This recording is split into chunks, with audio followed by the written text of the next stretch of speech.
রাত যখন 11টা, ক্লান্ত জীবন একা। রাত যখন 11টা, ক্লান্ত জীবন একা। রাত যখন 11টা, ক্লান্ত জীবন একা। মনে স্মৃতি আঁকে ছবি, স্বপ্নের আধারে দেখা। রাত যখন 11টা, হৃদয়ে কাহিনী লেখা। চোখে ভাসে ছায়া ছবি, ভালোবেসেছে দেখা। রাত যখন 11টা, ক্লান্ত জীবন একা। চেনা জানা এ জীবন, তবু লাগে অচেনা। নিজেকে চেনার এই অবসর জোটে না। রাত যখন 11টা, শ্রান্ত এ মন একা। রাত যখন 11টা, শ্রান্ত এ মন একা। আশা নিয়ে মনের জানালা খুলে রাখা। রাত যখন 11টা, শ্রান্ত এ মন একা। রাত যখন 11টা, ক্লান্ত এ মন একা। রাত যখন 11টা, শ্রান্ত এ মন একা।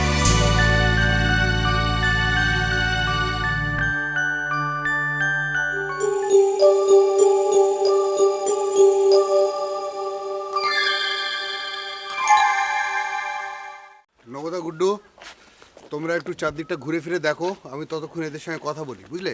তোমার বন্ধুত্ব খুব বিপদ।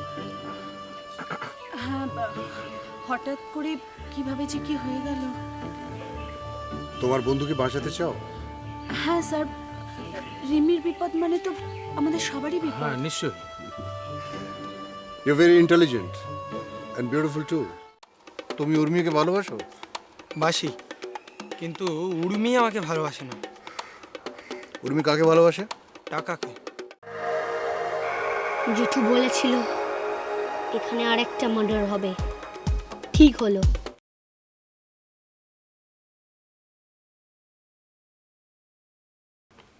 বসুন। আপনি কি করেন? অলোকবাবু যেসব প্রোডাক্টগুলো তৈরি করেন সেগুলি বাজারে বিক্রি করার দায়িত্ব আমার উপর পড়েছে। Door to door sale. কি কি প্রোডাক্ট নিয়ে যান? জ্যাম, জেলি, আচার, শ্যাম্পু, সাবানও আছে। বিক্রি হয়? হয়, তবে শহরে হয় না, গ্রামে গঞ্জে হয়। আপনি কি মাইনে পান? না, কমিশনে কাজ করি। আপনার হাতে ওই কাটা দাগটা কিসের? আমার স্বামী আমাকে মারতো স্যার। বাড়ি কোথায়? লক্ষ্মীকান্তপুর। মিথ্যে কথা বলার অভ্যেস কি ছোটবেলা থেকে? না স্যার, আমি মিথ্যে কথা বলিনি। মিথ্যে কথা বলছেন না? না, চশমাটা আছে বলে বুঝতে একটু ভুল হয়েছিল। 4 বছর আগে খবরের কাগজে আপনার একটা ছবি বেরিয়েছিল, একটা বেটে মতন লোককে দিয়ে আপনার স্বামীকে মার্ডার করেছিলেন। পুলিশ ভেবেছিল বাচ্চা ছেলে মার্ডার করেছে। আমি খুন করিনি স্যার। খুন করেননি? না, আমি খুন করিনি। করিয়েছিলেন, কি উদ্দেশ্য? আমি আমি বাঁচতে চাই স্যার। আমার স্বামীর লম্পট ছিল, জন্তু জানোয়ারের মতো আমাকে মারতো। আর আমি নিজে রোজগার করতাম, তাও সব কেড়ে নিত। আমার আর কোনো উপায় ছিল না স্যার। আপনি আমাকে বাঁচান স্যার, আপনি আমাকে বাঁচান। ঠিক আছে, নতুনভাবে বাঁচুন। শুনুন, কিন্তু একটা কথা, খাটের নিচে গুপ্তধন খোঁজার চেষ্টা করবেন না। মনে রাখবেন, আপনার মাথার পেছনে মাকড়সার জাল আছে। জান।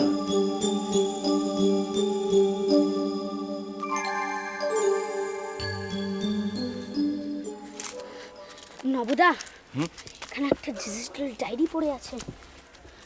কার বলো তো?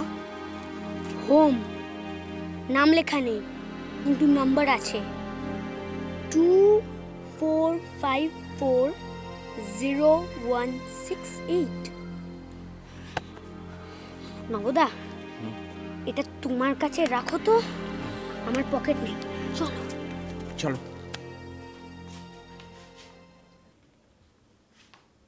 এখানে একটা খুন হয়ে গেছে, জানেন? জানি, তবে ওইদিকে তো আমি বিশেষ একটা যাই না। অলোকবাবুর ফ্যাক্টরিতে আমার বেশিরভাগ সময় কাটে। আপনার বায়োডেটা তো খুব ভালো, তো আপনি এখানে পড়ে আছেন কেন? ব্যাচিলার মানুষ, প্রয়োজন সামান্যই।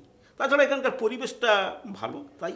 পুলিশ আপনার ঘর সার্চ করে গুপ্তধনের ম্যাপের জেরক্স কপি পেয়েছে। এটা একটা কৌতূহল বলতে পারে। সৌরভের খুনের রাতে আপনি কোথায় ছিলেন? আমি কলকাতায় গিয়েছিলাম কিছু কেমিক্যালস কিনে, পরের দিন সকালে ফিরি। কলকাতায় আপনি একজন বিখ্যাত প্রত্নতাত্ত্বিকের কাছে গেছিলেন সেক্রেটারির কাজ চাইতে। আপনি তো খুব ভালো ঘটনা করতে পারেন। আপনার ডিটেকটিভ না হয়ে যদি আপনি সাহিত্যিকতার নাম করতে পারতেন। সৌরভের খুনের রাতে আমি কলকাতাতে একটা হোটেলে থাকি, পরের দিন সকালেই ফিরি। দরকার হলে ওরা সাক্ষী দেবে। পুরনো ভারতীয় প্রত্নতাত্ত্বিক জিনিসের দাম জানেন? আপনি তো খুব আমায় বিরক্ত করছেন। আমি প্রমাণ করে দেব। সৌরভের খুনের রাতে আপনি ফার্ম হাউসে ছিলেন এখানে 11টা থেকে 2টো পর্যন্ত। যান আপনি।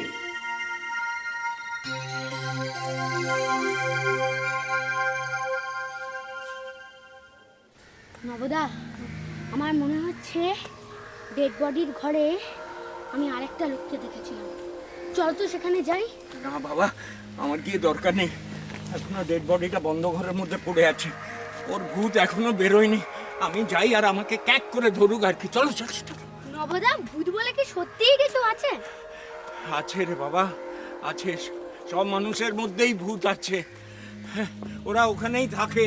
নবদা, তুমি আমায় মিছিমিছি ভয় দেখাচ্ছ। নবদা, নবদা! জেঠু, ওখানে নবদা কে পিছন থেকে মেরেছে। সে কি? নবদা পড়ে গেছে। আর একটা খুন হয়েছে। খুন হয়েছে? স্যার উনি ওখানে পড়েছিলেন, আমি ওনাকে চোখে মুখে জল দিয়ে নিয়ে এলাম। কি হয়েছে নবদা? তুমি চলতে পারবে না? ডাক্তার রাখবো। না না, আমি যেতে পারবো। পিছন থেকে কে একজন মারলো, মারার পরেই আমি অন্ধকার দেখলাম আর পড়ে গেলাম। লোকটাকে চিনতে পেরেছিলে? না না, দেখতে পারিনি, কিন্তু ওর ওই জামাটা খামচে ধরেছিলাম আর তার থেকে একটা বোতাম আমার হাতে চলে এলো। এটা তো সিকিউরিটির বোতাম।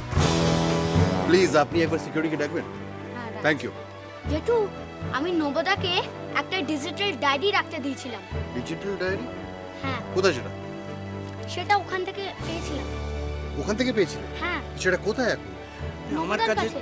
আমার কাছে ছিল। কোথায় কোথায় গেল?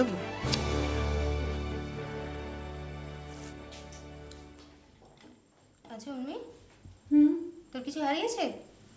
দেখলাম বাগানের দিকে কি সব খুঁজছিলিস। আরে আমার ডিজিটাল ডায়েরিটা পাচ্ছি না, ওর মধ্যে অনেক কিছু ছিল। রিমি, আমার যেটা কি মনে হচ্ছে জানিস তো, আমার মনে হচ্ছে যে ওই তোর ওই গোয়েন্দা ভদ্রলোক উনি আদপেও কিছু করতে পারবেন না। হ্যাঁ বল, জানিস আমারও এটা মনে হয়। কি সব জনে জনে ডেকে খালি জিজ্ঞাসা করছে, যত সব ওল্ড মেথড। আমার তো মনে হয় মডার্ন ডিটেকটিভরা এরকম করে বলে। একেবারেই মনে হয় না সেটা। তাই বুঝি? তুই জানিস মডার্ন ডিটেকটিভরা কিভাবে খুনিকে ধরে? সেটাই জানি না, তবে এই সমস্ত ওল্ড প্রসেসে তো একেবারেই নয়। কালকে আমার দেবব্রতের সাথে লং ড্রাইভে যাওয়ার কথা ছিল। রিমি, তোর এই ঘটনা না একদম বেরোতে পারছে না। উর্মি প্লিজ, কেন নিজের নিজের জীবনটা নিয়ে এইভাবে কেন ছিনিমিনি খেলছিস তুই? তাহলে কি করব? তোকে বিয়ে করে সংসারী হয়ে তোর ছেলে মানুষ করবো? দেখ উর্মি, তুই তো অনেক কিছু জানিস। এই মার্ডারের ব্যাপারে তুই তো অনেক কিছু জেনে ফেলেছিস। প্লিজ প্লিজ পুলিশকে সব কথা বলে তুই রিমিকে বাঁচিয়ে দে না, প্লিজ। রিমি প্রেম করেছিস? ভালো, খুব ভালো। তবে আমি কাকে কি বলবো সেটা সম্পূর্ণ আমার personal matter. Please oil your own mission, ওকে?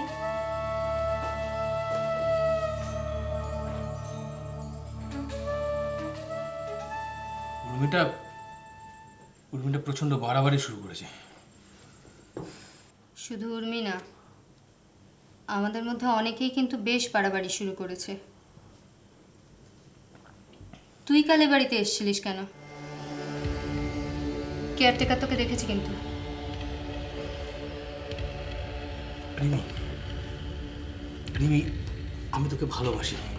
তুই বিশ্বাস কর, তোকে নিয়ে আমি একটা নতুন জীবন শুরু করতে চাই। তুই তুই ব্যাপারটা বুঝতে পারছিস তুই তো? কিন্তু প্রসঙ্গটা এড়িয়ে যাচ্ছিস।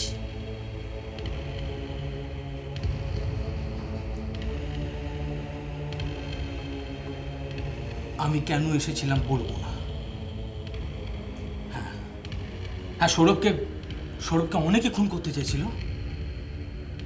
হয়তো আমিও চেয়েছিলাম। হ্যাঁ, এই যে বোতামটা কি তোমার? হ্যাঁ স্যার। তোমার জামার বোতাম কি আগে থাকতে ছেঁড়া ছিল? না স্যার, আর বোতাম ছেঁড়া থাকলে তো আমি বোতাম লাগিয়ে পড়ি। এই 1 ঘন্টা মধ্যে তুমি কোথায় ছিল? আমি তো স্নান করে খাচ্ছিলাম। তোমার রিভলভারের লাইসেন্স আছে? না স্যার, আমি রিভলভার চালাতে জানি না, তবে এটা আমি বাগানে কুড়িয়ে পেয়েছি। চেচু, এটা আমার ট্রয় রিভলভার। সত্যি বলছি, এর থেকে প্লাস্টিকের গুলিও বেরোয় না, দেখবে? Don't do this. এটা টয় রিভলভার নয় গুড্ডু, আসল। তাহলে এই আসল রিভলভার দিয়ে খুনি কাকে মারতে চেয়েছিল?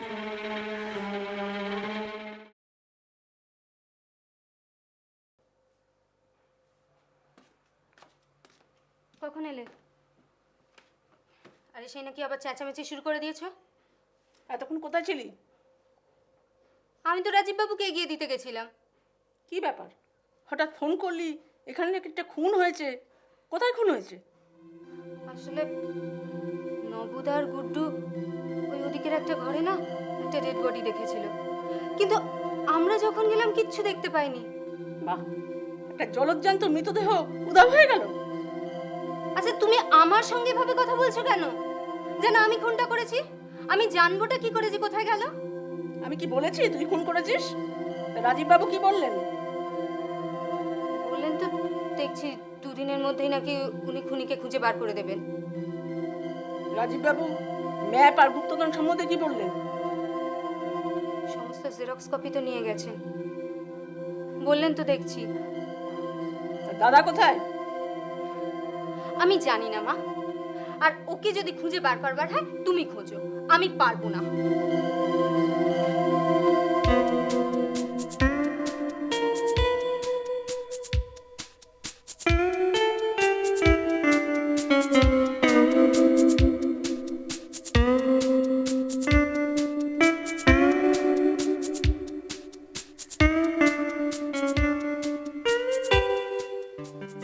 তোমাকেই খুঁজছিলাম।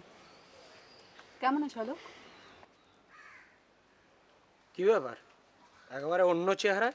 তুমি কি জানো, আমি ওই ম্যাপ আর অজানা সংকেতের মানে বুঝে গেছি। ভালো খবর। আমি বিজনেস ফ্যামিলির মেয়ে, তোমার সঙ্গে একটা সওদা করতে চাই। রাজি? বলো। শোনো, আমি একজন এজেন্ট ঠিক করেছি। ওরা ভারতের বাইরে এসব মাল পাচার করে থাকে। পুরোটাই নগদে দেবে, 50% অ্যাডভান্স। এখানেই আছে, তুমি বললে এখনই কথা বলতে পারি। লোকটা কোথায়? ওই ওখানে গাড়িতে আছে, কথা বলবে? কত দেবে? মাল দেখে তারপর দাম দেবে, তবে হ্যাঁ এখন 30 লাখ দেবে। চলো। দাঁড়াও, আগে আমার কথা শুনো। আজকে যা দেবে তার পুরোটাই আমার, আর মাল ডেলিভারি দেওয়ার সময় যেটা দেবে সেটা পুরোটাই তোমার। রাজি আছো? মাল দিতে না পারলে?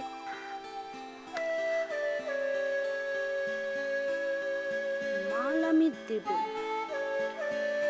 আর দিতে না পারলে টাকা ফেরত দেবো। এত টাকা তোমার কিসের দরকার?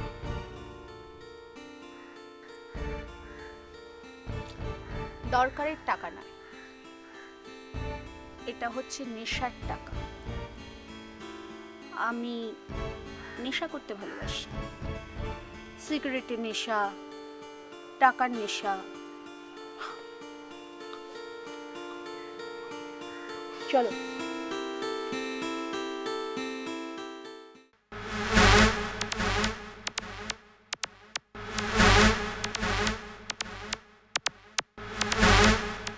ইনি অলোক, এই ফার্ম হাউসের মালিক।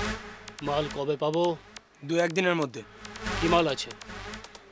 একটা সোনার সিংহাসন, প্রায় 50 ভরি, আর হিরে চুনি পান্না বসানো একটা রাধাকৃষ্ণের মূর্তি। এতে 30 লক্ষ টাকা আছে। বাকি ওই সোনার সিংহাসন হাতে পাওয়ার পর।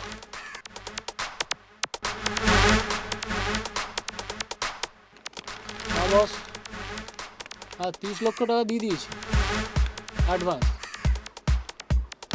হ্যাঁ, বাকি 2 দিনের মধ্যে যদি মাল না হাতে পায় তাহলে টাকা ফেরত পেয়ে যাবেন।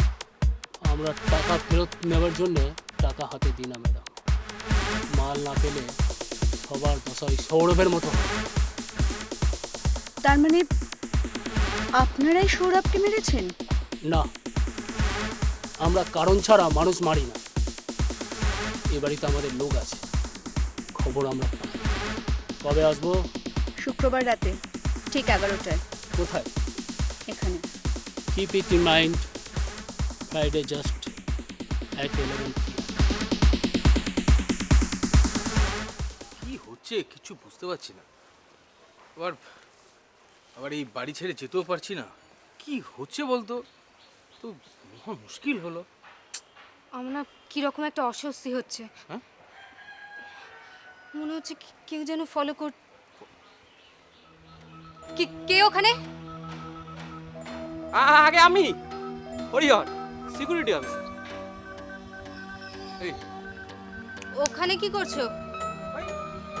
কাঁচা আমের টক খেতে খুব ভালো লাগে না, তাই দেখছিলাম যে কোথাও কোনো আম আছে কিনা।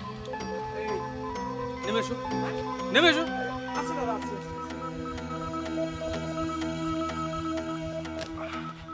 এই সত্যি কথা বলো তো, গাছের উপর কি করছিলে তুমি? এখানে কেউ সত্যি কথা বলে না স্যার। আপনি সত্যি কথা বলছেন? এই একদম বাজে কথা বলবে না। তুমি এই গাছের উপর থেকে বাড়িটার দিকে নজর রাখছিলে না? আপনি যে কারণে রাত্রিবেলায় বড় বড় গাছগুলোর নিচে টর্চ নিয়ে ঘোরেন না, আমি কিন্তু সে কারণে ঘুরি না স্যার। আর মানুষের কোথায় মারলে মানুষ মরে আর কোথায় মারলে আহত হয় সেটা জেনে। বাহ, তোমার তো বেশ ব্যায়াম করা হাত। হুম? আবার মানুষকে কোথায় মারলে মানুষ মরে, কোথায় মারলে মানুষ আহত হয় সেটাও জানা আছে। রিমি, সৌরভের মার্ডার কিন্তু এরকমই একটা ব্যায়ামবীর। আপনি ভুল করছেন। সৌরভকে মারার জন্য ব্যায়ামের দরকার হয় না, ডান হাতের জোর থাকলেই যথেষ্ট। তাই বুঝি? তা এত কথা তুমি জানলে কি করে?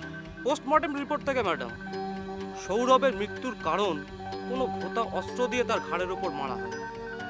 কয়েকবার মারতেই সে মরে যায়। বাবা, তোমার কথা শুনে তো মনে হচ্ছে সৌরভ মারা যাওয়ার সময় তুমি ওখানেই ছিলে। সৌরভকে যে মেরেছে সে সৌরভের ভীষণ পরিচিত ছিল। সৌরভকে মেরে আমার কি লাভ? কে বলেছেন?